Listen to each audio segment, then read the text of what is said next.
You know, in the Hebrew Bible, the name Tamar, which means date palm, shows up in two incredibly intense and frankly disturbing stories. And let me tell you, these are not sweet, simple tales. We're talking about stories of violence, of betrayal, and a desperate fight for justice in a world where women held very, very little power. But when you put their stories side by side, well, it reveals something pretty startling about how justice and power really work. I mean, is that just a coincidence? It almost feels like an invitation, right? It's asking us to read their stories together, to notice the echoes and the really stark differences. Because both of these women are victimized by men in their own families, but their stories and their ultimate fates go in completely different directions. And it all comes down to one crucial thing: how the men in charge chose to respond. So, just to be clear, we are talking about two totally different women living in different periods of history. First up, we've got Tamar of Judah. She's the daughter-in-law of Judah, one of the 12 sons of Jacob. Her story is way back in the book of Genesis. Then you've got Tamar of David. She's an actual princess, the daughter of King David himself, and her story unfolds much later in the book of 2 Samuel. Okay, so here's how we're going to break this down. First, we'll get a feel for the patriarchal world they both had to navigate. Then, we'll dive into the story of Tamar of Judah. It's a real story of slow, grinding injustice. After that, we'll turn to Tamar of David, who was a victim of a sudden, brutal act of violence. And finally, we'll put it all together and compare their two very, very different outcomes. All right, first things first. To really get what's going on with both Tamars, we have to understand the rules of their world. And for both of them, society was built in a way that left women incredibly vulnerable. So, in ancient Israel, a woman's life was really defined by the men around her. As a girl, your father was in charge. Once you were married, it was your husband. Everything, your name, your inheritance, your entire family line, it all flowed through the men. And if you were a wife, having a son, that wasn't just a personal thing, it was your status, your security, your dignity. Which meant that if you were a widow with no children, you weren't just grieving, you were in a state of absolute social and economic crisis. Now, to prevent that exact crisis, they had this very specific custom called levirate marriage. Basically, if your husband died childless, his brother was obligated to marry you, and your first son together would be legally considered the son of your dead husband, carrying on his name and his inheritance. This wasn't just a nice idea, it was a critical social safety net, and it is right at the heart of our first Tamar story. Okay, with that background in mind, let's dive into our first Tamar, Tamar of Judah.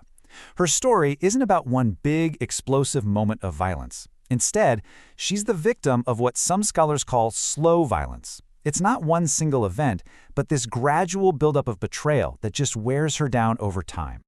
So first, her husband, dies. She's a childless widow.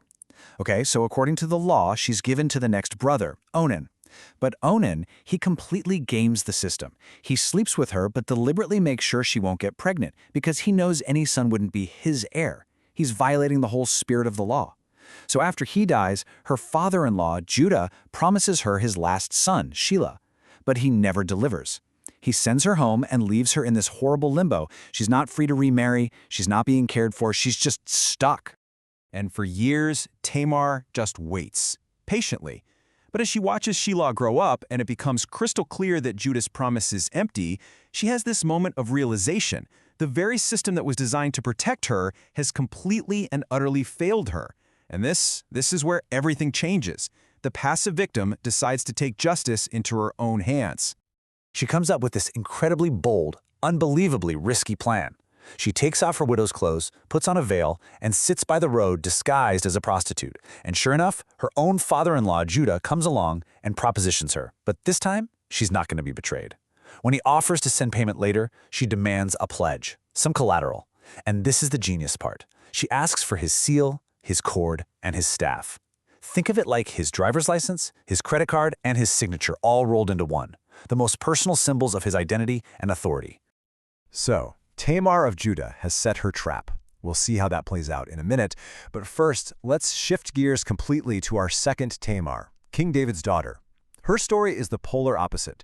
It's not slow-burning injustice, it's a sudden, brutal act of violence that just shatters her life in an instant. See, this Tamar is royalty. She's a princess, and her half-brother Amnon, the crown prince, becomes obsessed with her. It's not love, it's a sickening infatuation, and he's determined to act on it, no matter what it does to her. He uses a nasty trick to lure her into his room alone, and when he grabs her, she pleads with him, and her plea is so smart. She's not just begging, she's arguing. She appeals to their family ties, my brother.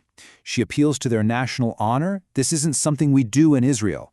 She appeals to basic morality, don't do this vile thing. She tries everything to reason with him. But he won't listen. He overpowers her, and he rapes her. And then, in this final sickening twist, the second it's over, his intense lust flips into intense hatred.